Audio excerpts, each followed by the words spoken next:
Hi, everybody. This is Lior from Israel. I'm going to share with you my presentation today about augmented intelligence. And we're going to start rolling in a second. So, augmented intelligence, everybody. So, augmented intelligence is one of the biggest terms that creates a misconception. Augmented sounds like augmented reality. Intelligence, it's usually everything that is related to artificial intelligence. So how actually does it work? What is it, augmented intelligence? Why it's relevant to you? Why do you need to know even what's augmented intelligence? And we're going to start doing it in really kind of a short timeline. We have 15 minutes, so let's get it going. First of all, about myself and why you even need to listen me out, and why do you think that I know anything about anything. So first of all, my name is Lior Romanowsky. I'm from Jerusalem originally, from Tel-Aviv now, 33 years old. I'm the founder and CEO of a company called Spartans, a company that does a lot of things in the worlds of artificial intelligence and augmented reality. We are a product company that both works with really large companies as enterprise companies all over the world, startup companies that raise capital, and we are helping them out with technological IP. And also create our own products, especially in the field of B2B SaaS. I'm a serial entrepreneur, which means that I started at the age of 16. Since 16, I had 4 or 5 companies, depending on how you count it. And I have my fair share of military services. As you know, that in Israel, we all go to the military at the age of 18, or most of us. So 5 years in the Israeli Air Force. I'm a problem solver. This is what I do. This is what I love. I love problems, I love tackling them, and basically that's about that. And I love hummus, so just a small thing about myself. Let's get it going. So first of all, what is the base? So the base for all of our conversation is artificial intelligence. Artificial intelligence is really the buzzword that everybody's talking about in the last, I don't know, couple of years. But 2020, you see that it's like booming, it's everywhere. Companies are raising money just by spitting the name of artificial intelligence. And every company seeks for some connection to artificial intelligence, how they can do AI, how they can connect it to what they're doing, and so on. And in most cases, unfortunately, it's only a buzzword. It's not really kind of part of the offering. And what you see that even companies that claim they have artificial intelligence, in most cases, it's automation, and worst cases, just pure algorithmics and nothing behind it. In the world of artificial intelligence, you can think about it as a tree of capabilities that we have a goal of that the AI or the computing power will conduct processes like humans, like replicating things that humans did before. Let's do it with the machines and computers. What you see here is actually 3 layers. There are more. But the first layer is, of course, the concept of artificial intelligence. Under that, we have one of the branches is machine learning, which you hear a lot about, basically taking a lot of data, knowledge, and training the computer to do something. And we have deep learning, which is a subset of machine learning, and deep learning goes deep. So I won't go into the technicalities of it, but basically, that's something that allows us to do much more complex things and much more sophisticated things, and that's the base. So first of all, a cool fact, artificial intelligence technology can enhance business productivity by up to 30%. That's by Accenture. Accenture are great guys, very smart, but from our experience, it actually varies. It varies a lot. There's no one number, and it really depends on the business case, which means what kind of problem you're solving. And from our experience, when we work with large companies, small companies, it doesn't really matter. We first of all try to understand which business problem we are tackling here, how big it is, and what kind of revenue ROI we want to generate here. So solving a specific problem could generate significantly more funds, a bit more funds, but it also depends on the importance to the organization and to the industry that you are solving. The second cool fact is that Netflix, for example, saved $1 billion by using machine learning. For example, as you probably know, I don't know if you have a Netflix account, I know that I do, and they give you all kind of recommendations. And not only they give you recommendations, they also create content by how people actually interacting with their system. So they have like internal systems that create recommendations for what kind of shows will actually be successful. And that, as you can understand, is really reducing the risk of developing a concept or developing a series that nobody would watch. Yes, they still have fuck-ups as everybody, and they have series and shows and movies that nobody watches or not as successful that they assume, but it still reduces the risk significantly. And that number is already from 2018, if I remember correctly. I'm sure that they're making and saving much more money already now from artificial intelligence. And let's talk about augmented intelligence, right? This is why we are for it here. So first of all, augmented intelligence, it has nothing to do with augmented reality. I love augmented reality, I love intelligence, but let's take a look at this concept of augmented intelligence. If we are looking at augmented intelligence, let's read it together. Augmented intelligence is a design pattern, okay? Design pattern for a human-centered partnership model of people and artificial intelligence working together. What is our goal? Enhance the cognitive performance, including learning, decision-making, and new experiences. What does it actually mean? That instead of trying to replace human beings by saying, oh, okay, let's create a module or some sophisticated AI that will do your job for you, we are creating basically something that helps human beings and interacts fluidly with how the human beings are interacting with what I created. And we'll see a couple of examples in a couple of minutes, but it's really important to understand. When we're talking about the augmented intelligence, yeah, of course, there is like a little bit of different process and the steps that are a bit different when you're developing it and when you're creating the architecture, but the core is pretty much the same. It is artificial intelligence. Which brings me to the next slide. Isn't it just artificial intelligence? Well, yes or no. So first of all, of course, as we saw, yes, it is related directly to artificial intelligence. It is artificial intelligence, but we're talking about here about a design process, about a concept, and what is important to know here, that it's a point of view. It's not replacing, but empowering humans. It's trying to mimic the process in the human brain. What is the process in the human brain, which is the most sophisticated machine by far that we have, right? Just think about a baby. Okay, in the end, when you look at a baby, you can really be amazed because this small human being, in a matter of a couple of months, is learning more and more and evolving. So you can really kind of look at it as some sort of AI, right? Human AI. And here, what we're talking about is specifically the process in the human brain. The human brain learns from experiencing, right? So, for example, when a kid is trying to touch something that is hot, he or she will get burned and they won't do it again. So it's trial and error. Same thing goes for the augmented intelligence, which means that first of all, all the time we are using prehistoric or historic information. It's basically our data set. We are showing the artificial intelligence, okay, this is what we have right now. The experience can come from humans. It can be structured, not structured. And in the end, we create like a subset of, not subset, but a data set that used by AI to create some value to human beings. What kind of value? We'll see a couple of examples in a minute. But what is important to note here that the mimicking is really about the process, right? So we have our experience, we are trying new things, and we learn, and we adapt. We learn, we adapt. And basically, this is exactly the process that the augmented intelligence is doing. So we are trying new things, we're experimenting, we're learning more things that goes to our data set or brain. And in the end, we are getting better. We are getting better results. And what you're gonna see in the couple of examples that I will be showing you is that here in those examples, the AI brings value, but it does not replace entirely the human being, which means the human being is still in the process.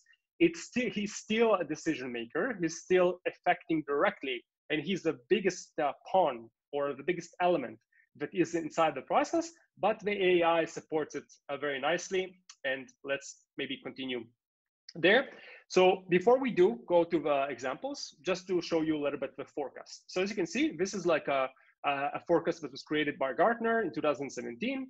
And you can see that in the column, the darker column, which is the largest, the tallest one, we can see that actually it's decision support augmentation. And why basically this is actually the largest section. First of all, there's a lot of companies that full replacement is not really an option, okay? Because complexity, because of different reasons, humanitarian reasons, reasons of personality. There's a lot of reasons why not fully replace human beings. On the contrary, there are like a lot of positions that will be replaced fully by artificial intelligence, and that okay. But as you can see, the majority and the biggest growth that will be up to 44% in 2030 is the decision support augmentation. Basically, technology, AI, that makes us as humans better, smarter, or more successful with what we got and what we have. And let's go to our examples. So I'm going to show you 4 examples, and the goal is really to create a diverse world of examples to explain like why it's a good example, what it actually gives us. We're going to start with actually one of our products. We have a product called Jenna. Jenna is an automation AI system or platform that helps companies all over the world to screen candidates faster by conversing with them, which means that instead of just asking for a CV and trying to understand from the CV who is a good candidate or not, we are conducting conversation, if it's textual or audio based, like voice. And through this conversation, we really can understand a lot of elements in the human being, both professional and personality-wise, that allow us to build a score. The purpose of this process, which is totally automated, is to shorten the time span that the human recruiter or whoever it is, if it's an HR manager, even sometimes the CEO or the head of R&D that are looking into the candidates, not to waste time on candidates that are not a good fit, and also to give the recruiter, again, whoever she is, basically to get the best decision for the company. The best decision for the company is actually to get the best candidates that will be a perfect fit for the position. And Jenna is helping them by creating artificial intelligence-based scoring system, and also, of course, the filtering and all kind of backend process that we're doing, to help them really to make the best decision for the company. And all the scoring and all the recommendations are based on, first of all, historic information, which means that we are getting historic information from the company, and also what they're telling us actively that they're looking for. And as we go, and this is an important part, as we go and they are basically giving us feedback. And as you can see, I don't know if you see my mouse, but you can see thumbs up, thumbs down. This is the feedback we're getting from the humans, the human recruiter. So the human recruiter not only can use the inputs from Jenna, but he can also give inputs to Jenna. And this is an important thing to note about augmented intelligence. The second example that I want to show you is a pretty famous one. We all probably most of you are using Gmail or saw at least the interface of Gmail. And not so long ago, a couple of years ago, they started basically experimenting with recommendations for replies. Now you would say, oh yeah, it's a full automation. Well, not really, because in the end, first of all, yes, it's of course built on tons of historical data of different conversations, and really there's like a semantic check here, and they're trying to understand the different topics that are discussed, and their goal is to recommend you the most relevant response to the content of the email. And as you can see here, basically the decision making is still yours as a human being. So you would ask, okay, so where is the feedback here? How do the human gives us feedback directly to Gmail back, right? Because we said that the human interaction with the solution is critical. So the interaction here is actually by pressing or not pressing. So if you, first of all, didn't press anything and you just use the open text, you just wrote with whatever it is. So that's an indication that they didn't manage to give you a good recommendation. Or vice versa, if you press something, that's empowerment. That's like a good sign for the algorithm that, wow, okay, yeah, we are on the right path. The third one is another system that was developed by Spartans. It's basically a product called Iva in the world of home care. I will be very short just to explain here. So first of all, it's all about coordination. In the world of home care, there are two separate groups or two biggest players, which are caregivers, people that are giving the caring, that are caring for the patients. And on the other side, we have basically the patient itself, but every patient have a set of needs and wants and basically looking for something. So what we see here is actually a part of a system that does the coordination. There are different components of AI inside the system, but I wanted to focus specifically on the coordination. The system provides, the first thing that you need to do as a person is to give the openings, what kind of openings we have, what kind of patients we are looking for a caregiver for, and the system automatically outreaches to those caregivers that are relevant, and that's the important part, and also recommends who we should choose according to different elements, if it's capabilities, certifications, history. So all those things are coming into light, and in the end, the system gives recommendations. And again, of course, the logic behind the augmented intelligence here, that according to the selection or non-selection, basically we are empowering or discouraging the model from certain things. The last example that I want to show is from an amazing company called Gong. Gong is also an Israeli company that developed an entire platform for sales teams. And you'll say, well, okay, what sales teams need? What CRM? So basically, it is a smart CRM, which means that it tracks and recommends different actions. So if you can see here, again, I don't know if you see my mouse, but you have deal warnings, okay? So you have all kind of recommendations. First of all, in terms of what kind of actions you need to do in order to close a deal. You have recommendations of what kind of clients need a better treatment. Or you have recommendations during a call that gives you insights about the amount of time you talk with them and what actually causes the closing and so on.